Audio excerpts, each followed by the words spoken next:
Olá pessoal, eu sou o Pastor Alan, esse é o quinto e último vídeo da série. Eu queria te convidar a enviar esse vídeo e a série toda para esse seu amigo que gosta de pintura, que gosta de gravura, que gosta de história, que gosta de visitar museu. Esse tipo de pessoa vai gostar do nosso conteúdo, manda para eles. Deixa aqui nos comentários também qual é o vídeo que você mais gostou, qual quadro mais chamou a sua atenção.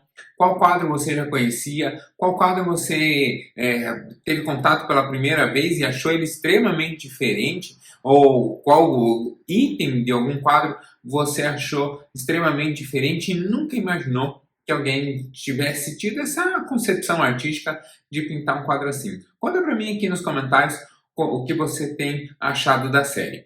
Nós estamos no último vídeo, mas isso não significa que a série termina por aqui. Se você gostou, deixa aqui nos comentários que você gostou. A gente pode pensar em mais séries especiais dessa em alguns momentos. Dá bastante trabalho fazer, porque tem toda uma pesquisa, né? Tem toda a pesquisa da teologia, e aí tem toda a pesquisa da arte também atrás para ser feita. Mas eu faço com o maior carinho para vocês, se assim vocês desejarem. Nós estamos analisando o último fim de semana de Jesus. Na verdade é a última semana, né? Porque ele entra no domingo. E aí, hoje nós estamos no próximo domingo, né, no período da última semana de Jesus, de quando ele entra em Jerusalém, no que nós conhecemos como Domingo de Ramos, até o dia da sua crucificação. E aí, ontem, o vídeo de sábado, na sexta-feira nós falamos sobre a cruz, no sábado nós falamos sobre o Cristo morto, a deposição do corpo, e aí fechou a semana, né? A semana fecha no sábado, fechou a semana, mas não fecha o fim de semana de Jesus, né? Então, a gente está acostumado do fim de semana incluir o domingo também. O domingo, a gente sabe que tem a ressurreição de Jesus, que você já deve estar imaginando, que é o que nós vamos tratar hoje. Então, hoje, nós vamos tratar sobre a ressurreição de Jesus. Se você acompanha o Instagram, você sabe que tem uma brincadeirinha lá, que se você já visitou algum museu, alguma igreja, lugares onde estão essas obras e tirou uma selfie, posta lá que tem, posta no Instagram, marca o canal Teu Legal, que aí a gente vai mandar um presente para você, tá bom? Então faz isso. Se você tem essa imagem da foto, mas tem que ser você na foto, né? Porque pegar a foto pela internet eu também consigo. Né? Mas tem que ser você aparecendo ali junto, e aí a gente conversa. Legal? Então, na semana que o vídeo está entrando no ar, essa promoção está em pé, tá? Até a próxima quinta, né? Até a próxima quinta teológica. Legal? Bom, nós já falamos então da entrada de Jesus em Jerusalém, aí depois nós falamos da última ceia, logo em seguida nós falamos sobre a crucificação, e aí foi o vídeo mais longo, né? O maior de todos, até porque essa é a grande obra de Jesus. Em seguida, nós falamos sobre a deposição do corpo de Jesus, e aí o personagem principal se trata de José de Arimateia, né? Mas a gente viu ali vários elementos e vimos vários símbolos de Jesus. Vimos o símbolo maior, né, que é o braço de Jesus completamente estirado e o pescoço estirado, assim, com o rosto caído, que é a característica de Caravaggio, e que Caravaggio pinta, e a partir de então todos os pintores, ao fazerem a deposição de Cristo, fazem a mesma cena, né? É lógico que eu tinha que elogiar Caravaggio. Então veja, nós saímos da cruz, passamos pelo túmulo, e hoje nós vamos chegar à ressurreição.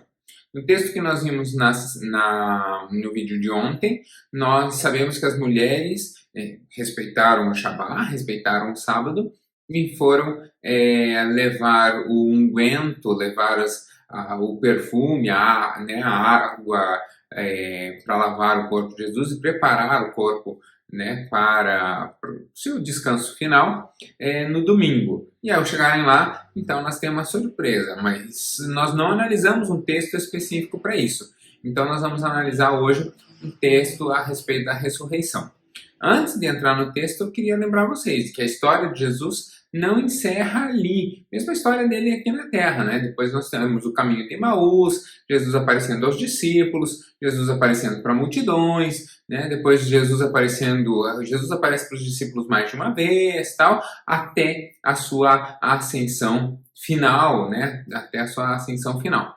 Mesmo assim, nós não vamos agora estudar essa parte, nós vamos nos focar na ideia da ressurreição. Por quê? Porque precisa ter um corte, né? Precisa ter uma escolha temporal. Então, respeitando, já que hoje é domingo de Páscoa, vamos ver o que aconteceu no domingo de Páscoa, né? E mais uma vez, isso não é tudo o que aconteceu no domingo de Páscoa, mas é um recorte, né? E a gente vai, assim, eu coloco um tijolinho, depois outro pastor coloca outro tijolinho, outro coloca outro tijolinho, você faz a tua leitura, coloca um tijolinho, e assim você constrói todo o conhecimento, né? Cada um vai agregando um pouquinho. Vamos para o texto? Como você sabe, nós escolhemos sempre um evangelho, que podia ser outro. O texto da ressurreição de Cristo consta nos 4 evangelhos, né? E aí você pode ler isso em Marcos 16, em Lucas 24 ou em João 20. Qualquer um deles vai tratar da ressurreição de Jesus em trechos muito similares, né? A essência do texto é muito similar. A gente sabe que nem todos os textos que nós analisamos são similares. Por exemplo, o texto da ceia, João não fala a respeito do pão e do vinho, né? E do cálice, mas fala de lavar os pés. Os outros evangelhos não tratam desse trecho. Nós escolhemos para falar da ressurreição o Mateus 28, mas Marcos 16, Lucas 24 e João 20 vão tratar essencialmente do mesmo texto, né, com os mesmos fatos. Então o texto, nós estamos vendo do versículo 1 até o versículo 10, o texto diz assim: depois do sábado, tendo começado o primeiro dia da semana, e aí aqui eu preciso lembrar, né? Então, o sábado é o último dia, o 7º dia, primeiro dia da semana, Dominus é sol, né? Domingo, Senhor também, né? Dominus é sol e Senhor é o primeiro dia da semana, né? Então, é o domingo. Então, por isso que o texto fala, sendo o primeiro dia da semana. Maria Madalena e a outra Maria foram ver o sepulcro. E eis que sobreveio um grande terremoto. Aqui a gente não sabe se essa segunda Maria é Maria de Cleófas, que era prima de Maria, mãe de Jesus, ou se era mesmo a Maria, aliás, ela não era prima, ela era irmã de Maria, mãe de Jesus, ou se era mesmo a Maria, mãe de Jesus, né? Mas o texto é enfático ao colocar Maria Madalena e a outra Maria. E aí é interessante, porque o artigo A indica que não era qualquer Maria, mas era uma das 3. Aliás, você conhece a expressão 3 Marias? Conhece? A expressão 3 Marias é justamente isso. Maria, mãe de Jesus, Maria de Cleófas, que é a irmã da Maria, mãe de Jesus, e Maria Madalena, né? Essas 3 são citadas no Evangelho. As 3 estão junto a Jesus na hora da crucificação e as 3 depois aparecem aqui e ali no processo de ressurreição. A expressão as 3 Marias se refere a essas 3 mulheres chamadas Marias. O que também não é novidade nenhuma, né? Na época, o nome Maria, assim como hoje, e acho que desde quase sempre, o nome Maria é um nome muito comum para as mulheres. Maria é uma variação do nome de Miriam, né? Miriam, irmã de Moisés. Então, o nome Miriam e Maria tem a mesma raiz, né? Aliás, Maria tem a raiz no nome de Miriam. E aí, talvez você fale assim, mas como que Miriam sai de Miriam para Maria? Bom, tem um vídeo aqui do Teu Legal, tá aparecendo aqui o card, que eu falo sobre as vogais no hebraico, como se faz as vogais no hebraico, porque eu vou já adiantar um pouquinho, em hebraico não existem as vogais. Vai ter depois os traços maçoréticos, isso eu explico lá no vídeo, mas a princípio as únicas letras que se escrevem no hebraico são as consoantes, né? Então, o nome Maria e o nome Miriam sem as vogais é exatamente o mesmo, né? Colocando só as consoantes é exatamente o mesmo. Aí você completa depois com as vogais. Então, por isso que Maria e Miriam é, inclusive, o mesmo nome. Então, voltando ao texto. Então, as duas vão, aqui está mostrando as duas, e elas vão para ver o sepulcro. É o lugar, aquele lugar que José de Arimateia sepulta Jesus. Elas sabiam onde era, porque o próprio texto diz que elas estavam juntas, nós já vimos isso ontem, né? E é um lugar que pertencia a José de Arimateia. O texto não diz se já pertencia a ele, nem se ele comprou ali na hora, mas era de José de Arimateia, e isso é fato inequívoco, né? José de Arimateia se encarrega de achar um lugar para depositar o corpo do Salvador. Mas o versículo 2 diz o seguinte: e eis que sobreveio um grande terremoto. Olha só, terremoto, né? A terra mexer. Movimento, né? Motor, movimento e terra, né? Quando a terra mexe. Então, a terra mexeu, é um terremoto. Pois um anjo do Senhor desceu do céu, e chegando ao sepulcro, rolou a pedra da entrada e assentou-se nela. Aqui é a questão do corte. Lembre-se que Jesus é sepultado, mas é colocada uma grande pedra na frente do seu túmulo, e essa pedra, inclusive, é selada com a chancela do governador. Então, selado o túmulo significa, e os soldados aí são postos em volta para guarnecer o templo. Você está vendo agora a imagem do local, né, de onde é o templo, onde é o túmulo de Jesus. Tem esse jardim à frente, e aí tem essa pedra com o espaço escavado ali onde foi o túmulo de Jesus. E aí, então, o anjo desce ali, rola essa pedra, e aí o versículo 3 diz assim: sua aparência era como um relâmpago, e suas vestes eram brancas como a neve. Então aqui é a ideia de um ser de luz, né? Os anjos, claramente isso. Então um ser iluminado, um ser de onde se irradiava muita luz, né? E aí, então, faz essa descrição, de que ele era como um relâmpago. Essa ideia do relâmpago não é tanto a ideia da velocidade, mas muito mais do brilho, né? Um brilho grandiosíssimo, esses brilhos que a gente não consegue nem olhar, sabe? Quando é muito forte, você não consegue olhar, né? A própria aparência você não consegue, mas daí você consegue meio se proteger, meio fazer uma sombrinha, e conseguia ver que as vestes dele eram alvas, né? Branco como a neve. Os guardas tremeram de medo e ficaram como mortos. E aí, esse mortos é muito interessante, porque a gente não sabe se eles ficaram extasiados, desmaiaram, ou ficaram assim, né, parados, ou se jogaram ao chão para tentar cobrir o rosto e tal. Diz aqui que eles ficaram como mortos, né? E aí isso que é legal na pintura, né? Ficaram como mortos. Mas o que significa ficar como mortos? Caído, desfalecido, encolhido, imóvel, né? São esses detalhes que o texto não completa e que também não vão ferir a nossa fé. Isso não é uma falha na Bíblia, né? Só diz ali que ficaram como mortos. Mas aí cada artista, ao construir a sua obra, representa ela de uma maneira, né? Então, eles fazem isso. Versículo 5.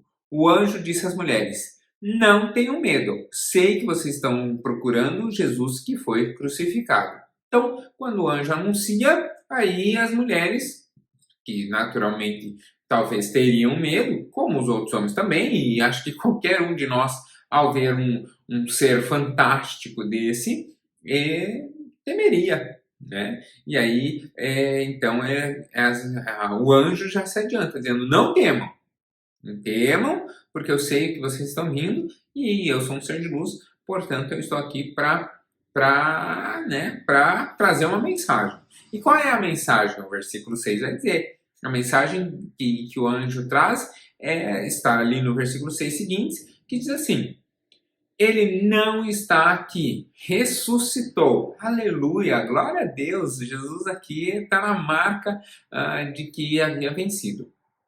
Esse ele não está aqui também já foi muito discutido na história da igreja. Ele não está aqui significa que o corpo não estava ali? Ou significava que a gente diz, né, quando a pessoa faleceu, nós guarnecemos o corpo, nós fazemos um velório, nós sepultamos esse corpo em respeito à memória de quem a pessoa é. Mas nós sabemos que ele, ou a pessoa falecida, essa pessoa não está mais ali. Então essa fala do anjo poderia dar essa ideia, né, de que ele não está mais ali. E aí, então,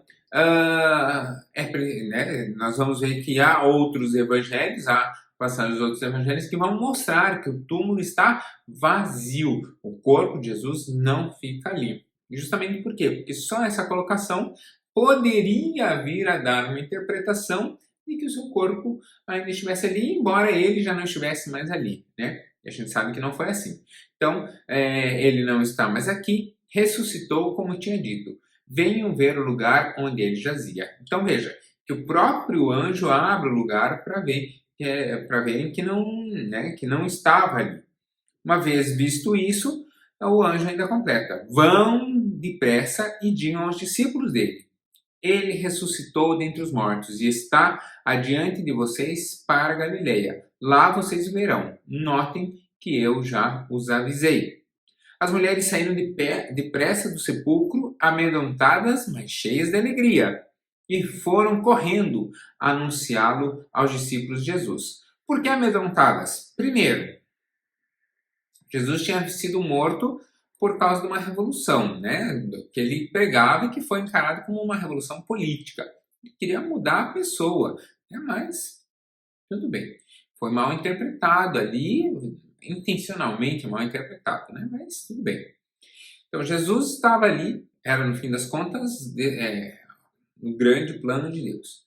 Mas ali ainda estamos em momentos de tensão. Jesus é morto, o corpo desaparece, o anjo aparece e diz que está vivo, viola o lacre que fechava o túmulo.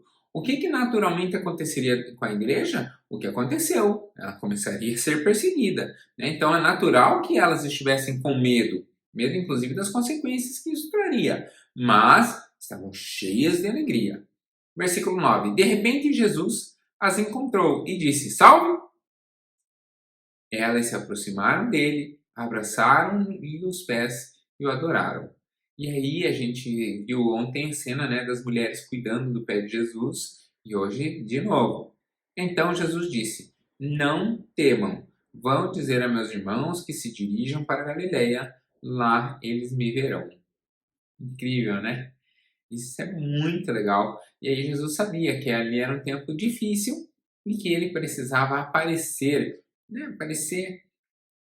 Ele precisava aparecer fisicamente para que eles se reestabelecessem a sua fé e assumissem de vez a sua missão. Lembre-se que teve apóstolos que deixaram o evangelho para voltar a serem pescadores, né? E aí Jesus, inclusive, os resgata e reestabelece o ministério deles. Então, essa é a cena, né? Uma série de coisas abertas, como todo escrito, uma série de coisas abertas que são detalhes que não mudam em nada a essência. Cristo morre, ressuscita, o anjo vem, o anjo anuncia. Mas são pequenos detalhes que vai fazer a diferença no texto. E aí nós vamos ver o reflexo desses detalhes agora nas obras. Vamos lá?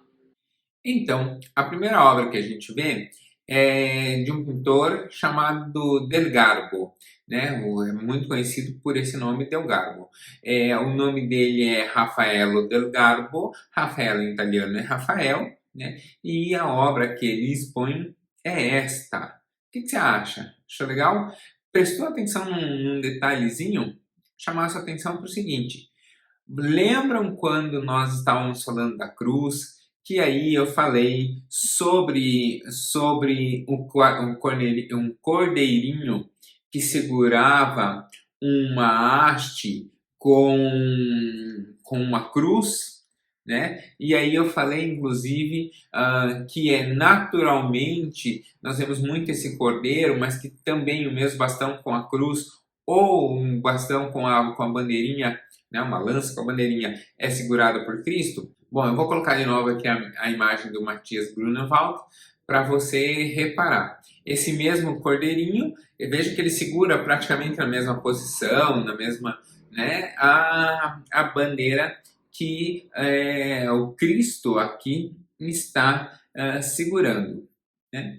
E aí, vamos lá. Então, a imagem do Raffaello del Garbo, como é mais conhecido o Del Garbo, tem uma série de elementos um tanto quanto estranhos aqui. E alguns, inclusive, que parece que ele só leu esse trecho das escrituras. Não parece que ele leu um pouquinho antes, nem um pouquinho depois, né? Principalmente um pouquinho antes, parece que ele não leu. O que te chama a atenção nessa imagem? Para mim, várias coisas me chamam a atenção aqui. A primeira, e aí eu até compreendo, é que ele quis colocar aqui um túmulo muito bonito, né? Então ele coloca ali um túmulo bem lapidado, entalhado. Esse túmulo entalhado assim não condiz com o túmulo dos judeus, mas isso não é espantoso, porque para um judeu seria uma vergonha ser sepultado em um túmulo bastante ornamentado assim, mas isso não é espantoso, por quê? Porque José de Arimateia era um homem rico e pessoas ricas muitas vezes eram sepultadas em túmulos assim. Então isso não seria muito distinto. O que chama a atenção é que o texto que fala do sepultamento de Jesus, da deposição do corpo e sepultamento, fala que o corpo de Jesus foi enterrado em um túmulo escavado numa rocha, né? Mas talvez você até pudesse dizer assim, mas veja, ali talvez fosse uma rocha que foi esculpida. Não, mas daí seria em um túmulo em uma rocha esculpida, o que não é isso que o texto diz. Ele fala que era um lugar cavado, né, escavado em uma rocha. Isso a gente sabe, primeiro porque a gente sabe qual é o local, segundo que assim, não é que é natural nem comum, mas tem várias, a gente chama de cripta, várias construções como essas de escavarem assim nos buracos e algumas fazerem ali sepulcros, né? E normalmente nesses lugares o corpo ele não era enterrado sobre a terra, né? A terra não entrava em contato. Se fazia simplesmente dentro da própria pedra, cava como se fosse um buraco e coloca o corpo ali, enlhado, né, coberto em linho, e ali o corpo se decompõe e depois os ossos são juntados em um ossário, um pequeno ossário, e ali você pode depositar um novo corpo depois, se for o caso, né? Então, esse túmulo aqui no meio não seria nada inaceitável se nós fôssemos olhar a condição de José de Arimateia, a posição que José de Arimateia ocupava, mas nada tem a ver com o túmulo que Jesus foi sepultado, porque o texto diz como era o túmulo que ele foi sepultado, cavado em uma rocha, né? Então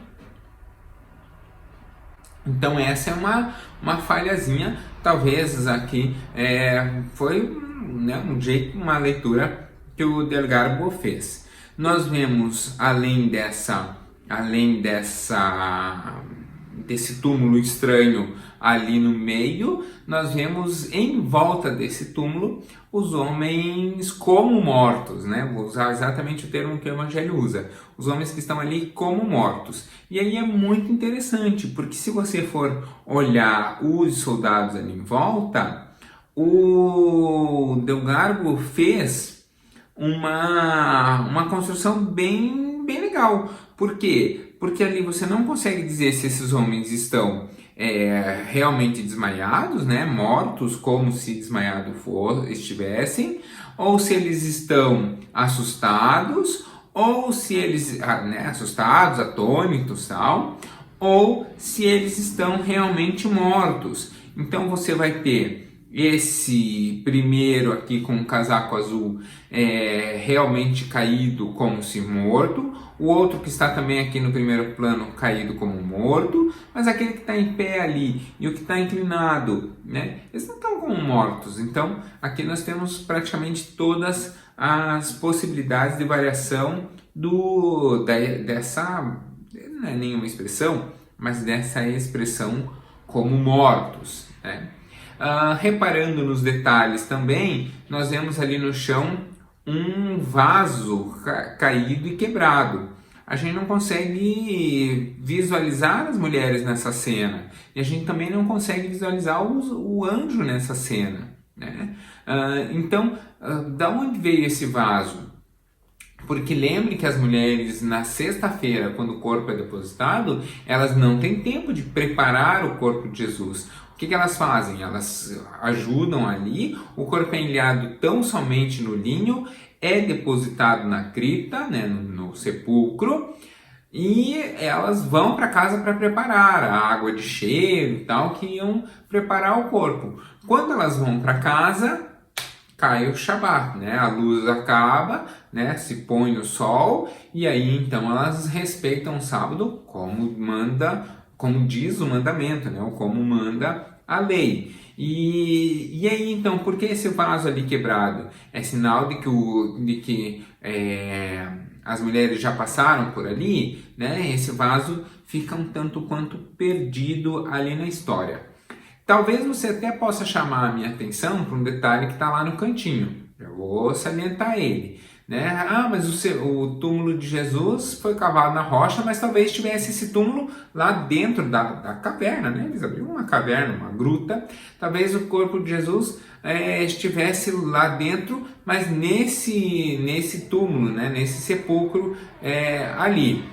Bom, talvez, sim, mas aí o túmulo foi trazido para fora. Para que trazer todo esse túmulo para fora para tirar a tampa? Né? Isso era pesado. Então, as mulheres iam trazer, né? E se era para resgatar o corpo de Jesus, para que trazer isso para fora? Não teria porquê. Mas mesmo assim, ali no cantinho nós temos duas pedras que talvez pudessem indicar que ali seria onde o túmulo mesmo estaria, né?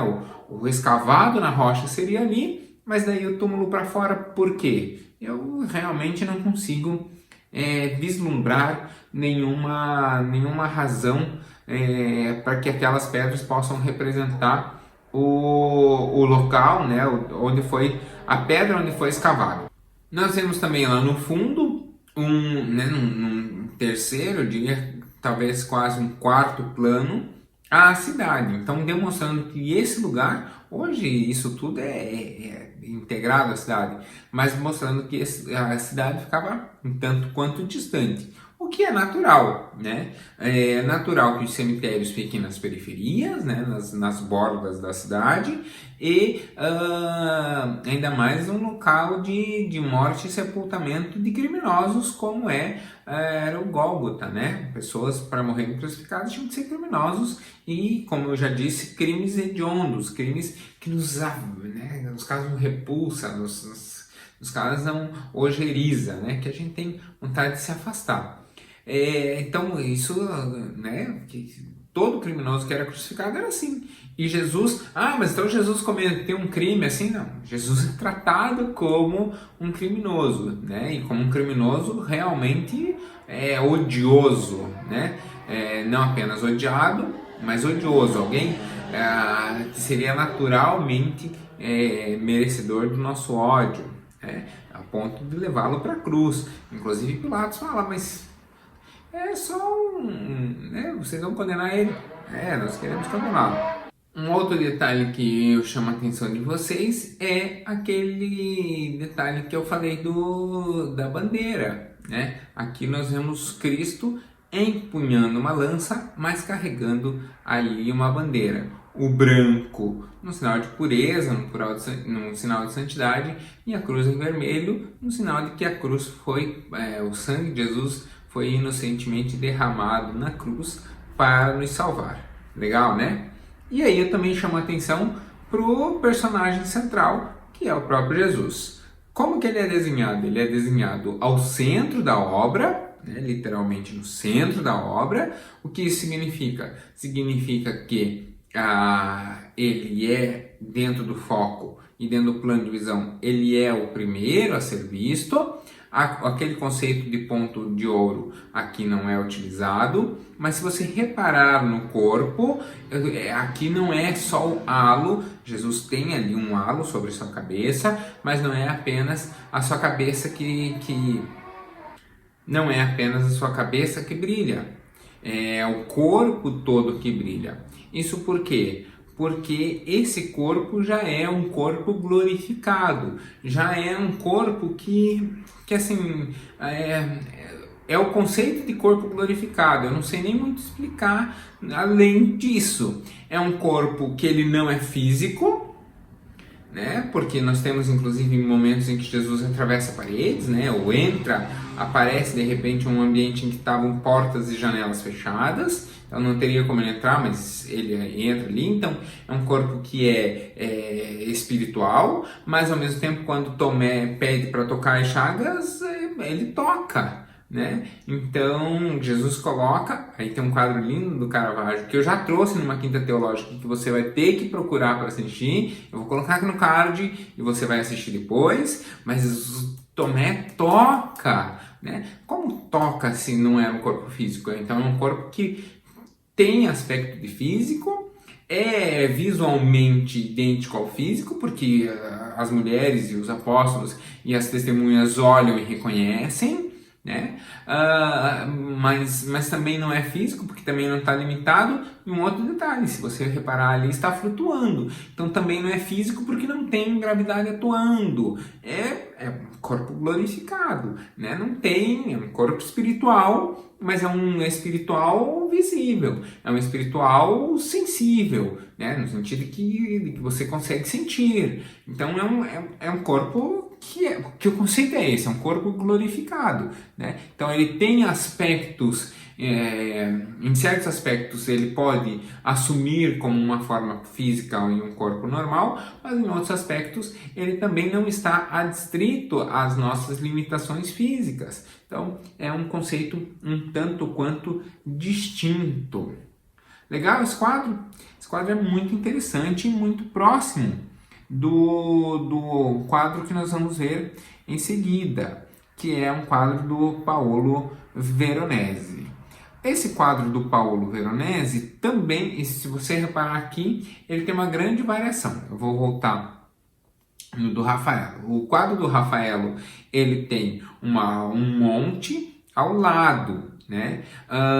E esse sepulcro bem no meio. Quando nós olhamos para o quadro do Paolo Veronese, não é Paolo, né? Em italiano é Paolo, né? Paolo Veronese é um quadro de 1570 e nós vemos alguns elementos muito comuns ou muito similares aos do Del Garbo, mas tem suas diferenças, lógico que nós vamos ver aqui também. A primeira diferença, ou a primeira questão que eu chamo a atenção, que é uma diferença, é um pequeno detalhe que vai aparecer lá no fundo em terceiro plano. Quando nós olhamos o do Del Garbo em quarto plano, nós vemos a cidade pequenininha lá no fundo. No quadro do Paolo Veronese, a gente já não vê isso. A gente vê lá no fundo um anjo e as mulheres ajoelhadas ali, né? Porque o texto diz, né, que as mulheres veem o anjo vem falar com elas. Então as temerárias se ajoelham e tal, e o anjo está ali falando com elas. Ao mesmo tempo, aqui no primeiro plano, então, nós vemos literalmente a cena. Primeiro você tem esse túmulo já muito mais próximo e muito mais conectado com o morro em si, né? Então, onde seria a pedra que teria escavado, o sepulcro já está mais ali.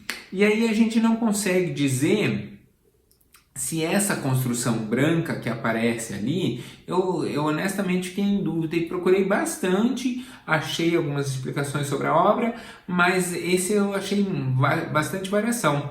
Não consigo dizer se aquela construção branca é o túmulo efetivamente que Jesus estava, ou algum outro túmulo, ou até uma entrada para o lugar onde era o sepulcro. Por que não dá para dizer que esse era ou não era o túmulo de Jesus e o outro dá?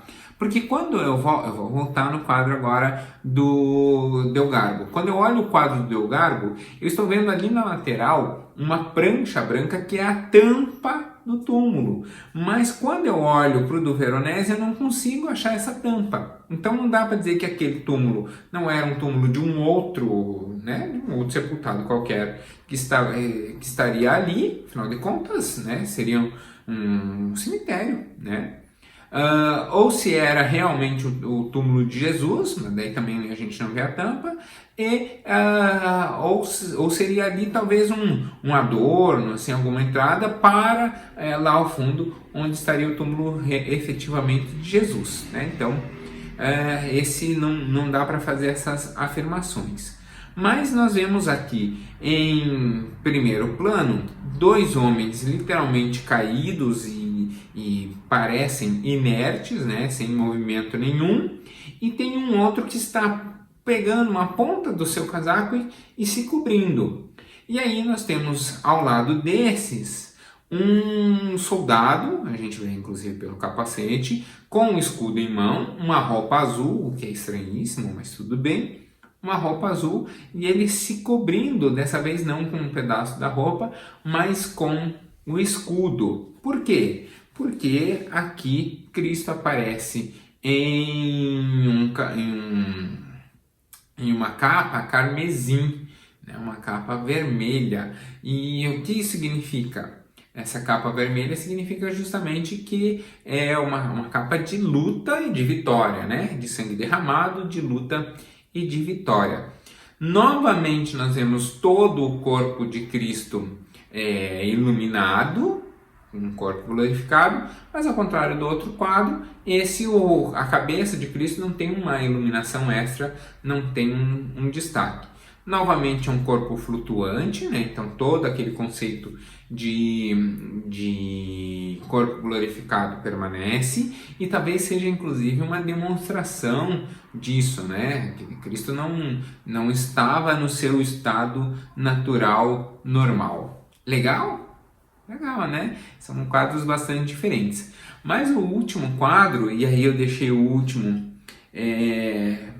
primeiro, não é o meu quadro preferido de toda a série. Eu acho que de toda a série, o meu quadro preferido é o Caravaggio, e depois talvez o do Salvador Dalí. Mas esse é muito interessante, porque esse é um quadro de Rafael, pintor renascentista, o nome dele era Rafael Sanzio, né? Mas ele é mais conhecido como Rafael.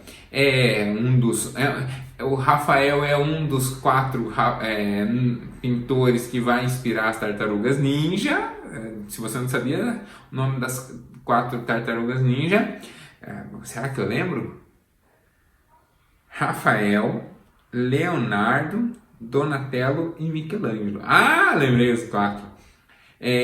O Rafael é o pintor desse quadro. Mas esse quadro tem um valor bastante especial. E eu queria, inclusive, antes de fazer a análise, te convidar a, nesse instante, você talvez criar no seu coração a vontade de visitar esse quadro, ou de criar o hábito de visitar museus e galerias de arte. Porque esse quadro está muito próximo da gente. Esse quadro está aqui no Brasil. Esse quadro pertence ao MASP, ao Museu de Arte de São Paulo. É um quadro de 1499. Você vê, é mais velho que o Brasil, mas esse quadro está aqui no Brasil. Esse é a ressurreição, chamada de a ressurreição de Cristo, mas também é chamada de a ressurreição de eu vou colar aqui para não falar errado. Deixa eu puxar aqui a minha colinha. Às vezes eu vou falando de cabeça, mas às vezes falha, né? Eu já sou velho e tal. Esse quadro é chamado de A Ressurreição de Cristo, mas também é chamado de A Ressurreição de Kinaird, Isso porque foi o Lord Kinnaird que durante muitos anos foi o proprietário do quadro. Então não é que era a ressurreição dele, mas era a ressurreição que pertencia ao Lord, né? Ela é uma pintura e muito provavelmente ela faz parte de uma predela. O que é uma predela? A predela é isso aqui, ó, essa imagenzinha que você está vendo. É uma composição, né? É uma composição de vários quadros, né? Esse, por exemplo, é uma composição que vai trazer 14 obras, né? Você vê ali embaixo tem 4, depois em cima tem mais 5, depois mais 3 e tal. As predelas, elas são esse conjunto de obras, não necessariamente são elementos comuns, né? São pintados para estarem juntos, então não é uma coleção, um acervo, eles são pintados para serem assim, para estarem juntos, como esse que você está vendo. Esse que você está vendo é um italiano, né? E o do Rafael também, né? Rafael era italiano. Mas é uma plataforma onde a gente coloca painéis. E que painéis são esses? Os painéis são que eu já chamei, já denominei eles. Os painéis são chamados de retábulos. Você não lembra quando que a gente nomeou isso? Lembra? Qual vídeo? O retábulo nós falamos quando nós falamos do vídeo 2. Né? Lembra que eu trouxe um quadro do Grão Vasco e outro do Francisco Henrique? Né? 2 quadros que estão lá em Portugal. O do Grão Vasco está na cidade de Viseu e o do Francisco Henrique está na cidade de Évora, né? Os dois na Sé, na catedral. Então, o retábulo é esse painel e a predela é o conjunto, né? Então ele é pintado para pertencer a esse conjunto, mas são quadrinhos separados que, lógico, o ideal é que estejam todos juntos, mas às vezes pode acontecer, às vezes acontece, pega fogo, um desastre, isso e aquilo, né? A Europa já passou por tanta adversidade, então às vezes acaba sobrando um, sobrando o outro e se perde a predela como um todo. Esse quadro do Rafael está no Brasil, né? Eu olhei até no site do MASP e não encontrei se é o quadro, se é a predela toda ou só o quadro que está no Brasil, mas o fato é que o quadro está no Brasil, pertence ao acervo permanente do MASP, né?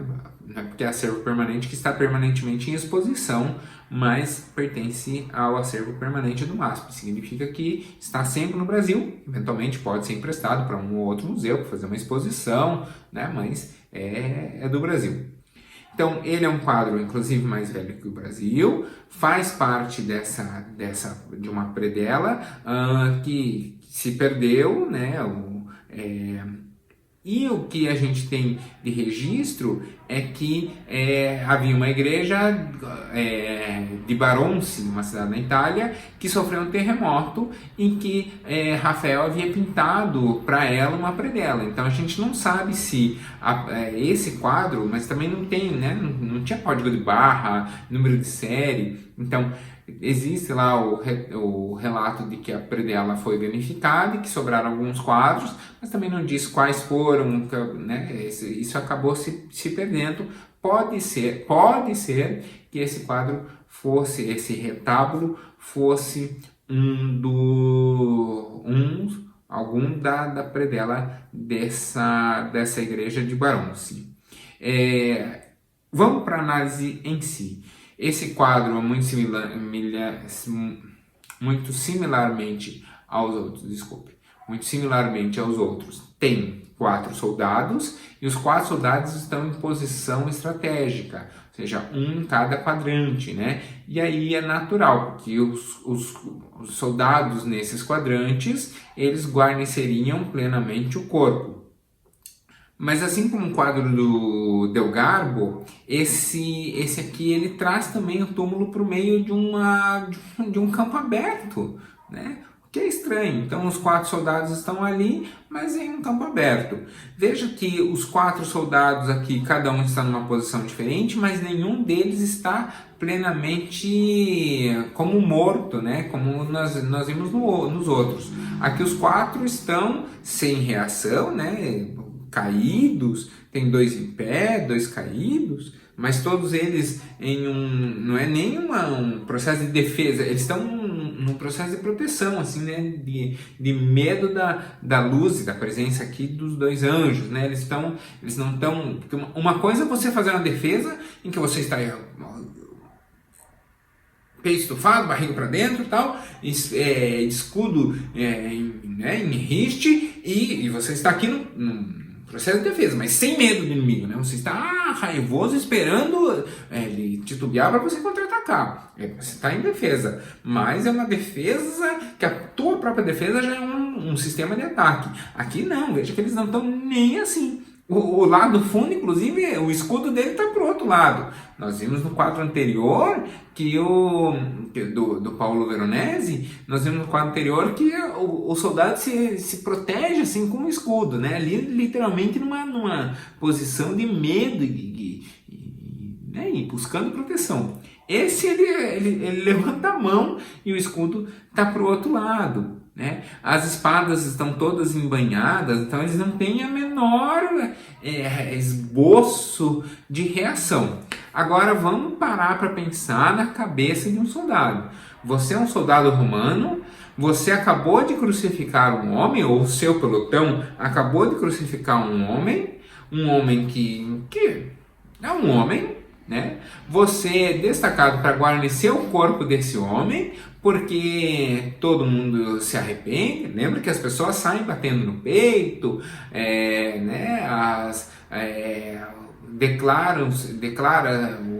o centurião declara que esse homem realmente era justo, tal, e aí você está lá guarnecendo o corpo. De repente, algo fantástico, e aqui um conceito literário de fantástico, né?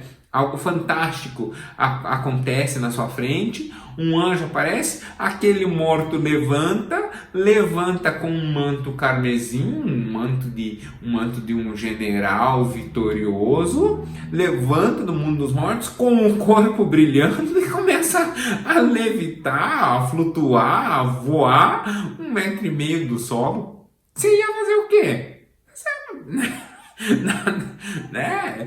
Pense na cena, se coloca no lugar do soldado, o que você faria nessa hora? Lógico que eles iam se assustar, né? Estranho seria se ele tivesse alguma outra reação. Então a ação do anjo aqui é quase só de relatar, porque fazer a cena o anjo nem precisa mover a pedra. O texto diz que o anjo move a pedra, mas todo o resto é tão fantástico que espanta. Tem um pequeno detalhezinho ali junto ao homem que tem um pano branco na cabeça, que é uma serpente. Serpente essa que remete à ideia de que Cristo, ao vencer a morte, ele vence o pecado também, né? O pecado representado aqui pelo pecado original, lá na serpente, o pecado de Adão, a serpente aqui representando o pecado, e aí Cristo vencendo o pecado, né? O sobrepondo a serpente, até porque o texto de Gênesis diz que a descendência de Eva pisará na cabeça da serpente, né? Ou seja, a interpretação que nós fazemos disso é de que viria aquele que derrotaria o pecado, né? Então a presença da serpente ali e a vitória, Cristo em vitória no alto e a serpente no plano mais baixo, e é a representação da sua derrota. Nós vemos lá no fundinho, no lado esquerdo, nós vemos a estrada, demonstrando que a cidade é bastante longe, como eu já falei, natural. Corpo de decomposição, os líquidos que saem, cheiro, né? Até contaminação da água, tudo. Você bota o cemitério longe das fontes d'água e longe, né? Então, natural. Mas nós vemos nessa cena as 3 Marias. Lembrando a Maria de Cleófas, irmã de Maria, mãe de Jesus, Maria, mãe de Jesus, e Maria Madalena. Então as três ali no fundinho, né? Então as três estão ali e ao lado de Cristo, dessa vez, nós temos dois anjos, né? Uma representação, esses anjos claramente são anjos renascentistas, até pelo traço, né, pelo tamanho, pela proporção. Não são anjos, por exemplo, são anjos em formato de adulto, né? Se fossem anjos do barroco, do rococó, seriam anjos, eu ia falar agora, anjos angelicais. Não, são anjos mais delicados, mais infantis, né? Mais infantilizados, e aí inclusive com cabelinho, tipo cabelo de anjo, né? O macarrão lá, cabelo loiro, enroladinho. Esses anjos, não. Aliás, você sabe por que anjo normalmente é loiro? Né? Que anjo normalmente é loiro. O texto já diz, né? O anjo é luz branca, o cabelo mais próximo do branco é o loiro, então acaba representando dessa maneira. Ou podia representar grisalho, né? E aí, ó, eu tô virando anjo.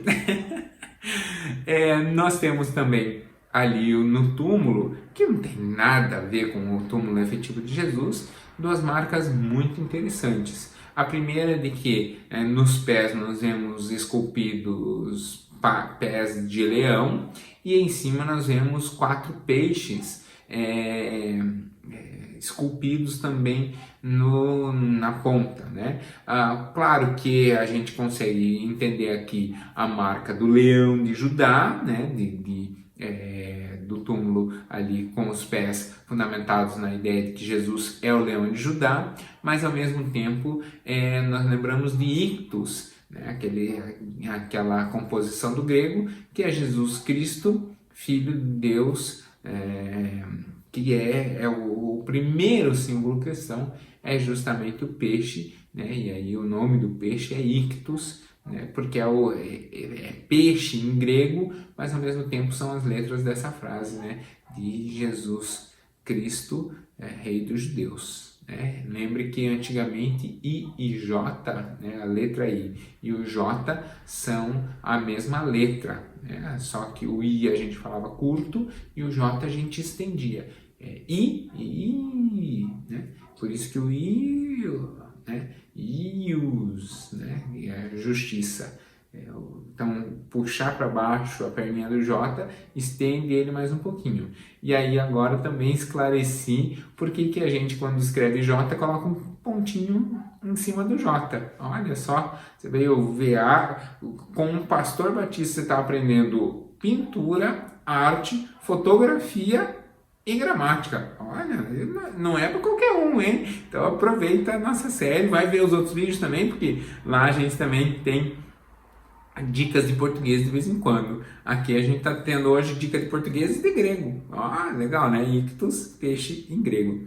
Então a gente vê ali que é um túmulo todo esculpido. E aí a gente tem até essas duas composições estranhas, né? Porque o túmulo nunca foi para ser de Jesus, mas era para ser de Jesus. Mas daí esculpiram dois símbolos cristãos ali, né? Dois símbolos que nós entendemos como símbolos cristãos, mas o túmulo foi feito às pressas. E aí, né? Lógico que esse túmulo é uma concepção artística, né? Então, quando nós olhamos para as patas de leão, né? do leão de Judá, do vencedor, né? do que vem para o combate, do que vem para reinar, isso ele está no chão. Ou seja, o que toca a conexão de Cristo com o mundo, com o chão, com o mundo, agora é de Senhor e de vencedor. Mas a entrega, e aí o peixe, né, que é o alimento, é a entrega, é como se chega ao céu, aí na tampa, na parte superior. Então o peixe, né, nessa simbologia de alimento, do que nos conecta com o divino. Então, quando dos céus se olha para a terra, Cristo vem como um grande vencedor. Agora, quando da terra se olha para o céu, Cristo vem como aquele que nos alimenta, até o dia em que não precisaremos mais comer nem chorar, porque estaremos em um lugar em que não há choro e também não há mais fome, que é ao lado, então, de Jesus na grande ceia final, o resgate da igreja. Lindo, né? Então eu queria terminar com essa obra preciosa, que é uma obra que está no Brasil, ali em São Paulo, Museu de Arte de São Paulo, que se você puder, depois que tudo isso se aliviar, a gente pode visitar o MASP e aproveitar conhecer essa obra também. Mais importante do que visitar uma obra é ter a certeza no coração dessa representação de Jesus o vencedor, mas também aquele que nos alimenta. Né? Jesus aquele que venceu a batalha, mas aquele que nos leva como soldados e não deixa nenhum soldado ferido para trás. E por isso eu queria encerrar essa série orando. Primeiro agradecendo para você que acompanha até aqui. Eu montei o canal há menos de um ano, nós estamos com mais de 1000 inscritos, isso é um motivo de imensa alegria. Cada videozinho, cada Bíblia explicada, cada quinta teológica, agora com as entrevistas que eu tenho feito, cada roteiro que eu faço, todo investimento de tempo, de conhecimento, financeiro também, né, de material, eu não ganho nada com o YouTube. Tudo isso é feito com muito carinho e com muita dedicação, como literalmente uma oferta de trazer cultura, mas mais do que isso, trazer conhecimento de Deus para vocês. Porque Deus está muito presente, já se revelou através das Escrituras. Cristo realizou a obra salvífica que nós vimos. Por isso que o vídeo de sexta-feira da cruz, ele ficou o mais longo de todos, mas ele ficou o mais precioso de todos, na minha humilde opinião, porque ali é a grande obra, né?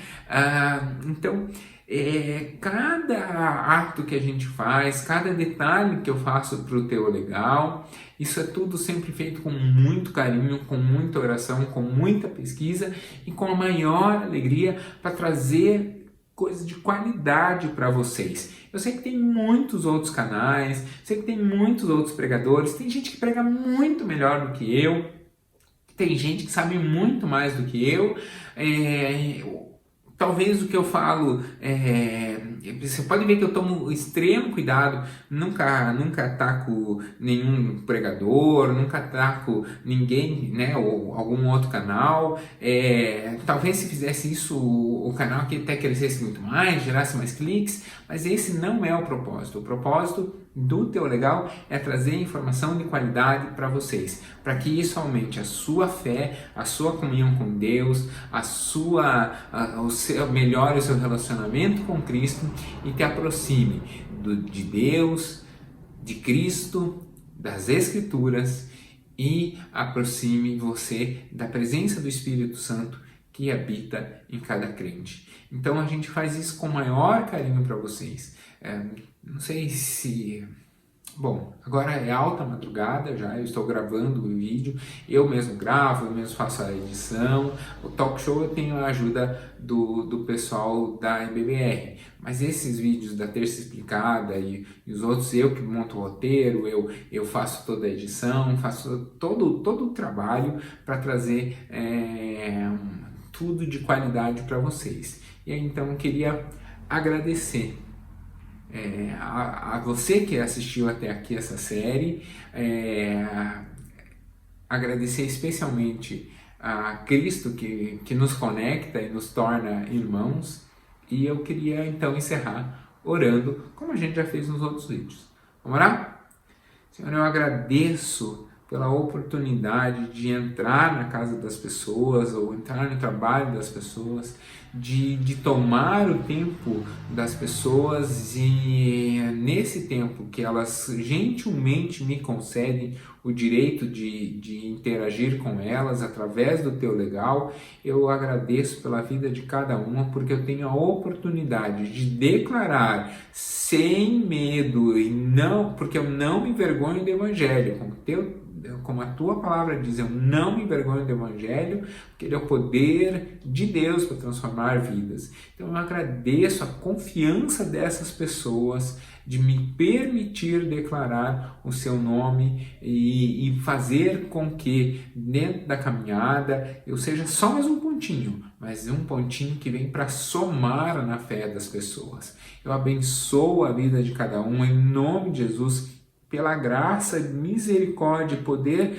investido a mim como ministro do Evangelho. Eu abençoo a vida de cada um, profetizo bênção sobre a casa de cada um, que a vitória conquistada na cruz sobre a nossa vida, derrotando o pecado, como vimos hoje no quadro de Rafael, que a vitória que venceu a serpente, que é o Satanás, que essa vitória seja presente na vida de cada um. Eu abençoo a vida de cada um, eu oro por cada inscrito aqui do canal, agradeço ao Senhor pela vida de cada um, me dedico, e o Senhor conhece meu coração, sabe o quanto eu me alegro em poder subir algum vídeo e tentar trazer de modo, dentro de todas as minhas falhas e as minhas incapacidades, trazer algo de qualidade para a vida de cada um. Por isso, tem misericórdia de mim, tem misericórdia dos que nos assistem, de cada eventual erro que eu cometa, que o Senhor possa suplantar, porque conhece o nosso coração, conhece o meu coração e o meu desejo de exaltar o Teu nome ainda mais. Por isso, dá aos meus irmãos em Cristo que nos assistem hoje discernimento para não caírem na mão de falsos profetas, não caírem na mão de pessoas que não têm pelo Evangelho a mesma paixão que eu tenho, que não têm pelo Evangelho o mesmo respeito e a mesma reverência que eu tenho, que eventualmente podem ser, com o melhor das boas intenções, podem ser enganadas. Que elas encontrem pastores e líderes voltados à Tua Palavra, dedicados à Tua Palavra para ministrar sobre a vida deles no dia a dia.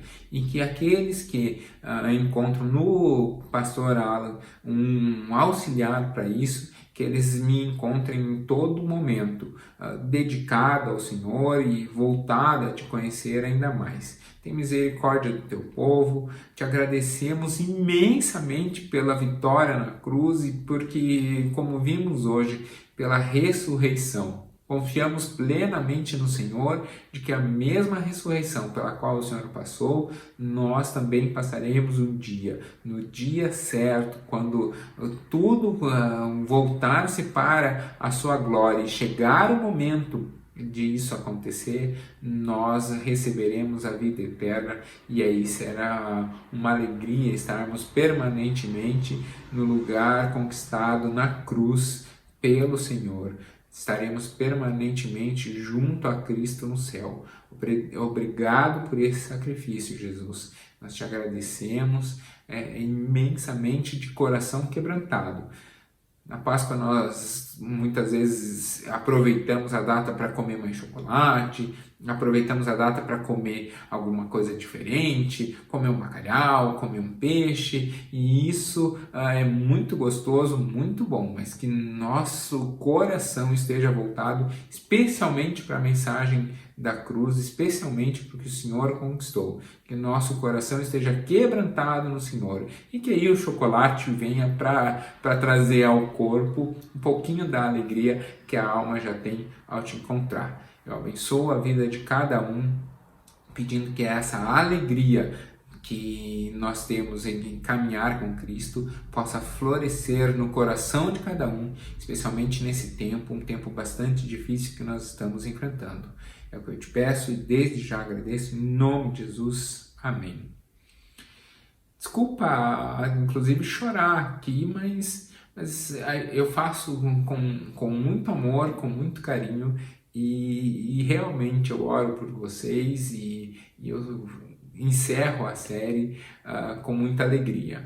E se você gostou dessa ideia de nós analisarmos Deus na arte, me avisa aqui, porque a gente vai na medida do possível, continuar trazendo cultura, arte e principalmente a coisas, né, conhecimentos, vídeos e outras interações para alimentar ainda mais sua fé. Eu, por enquanto, encerro por aqui, porque é domingo de Páscoa e eu vou comer chocolate, né? Não tem problema nenhum, não é pecado comer chocolate, eu vou aproveitar, tá bom? Deus abençoe. Tchau, tchau.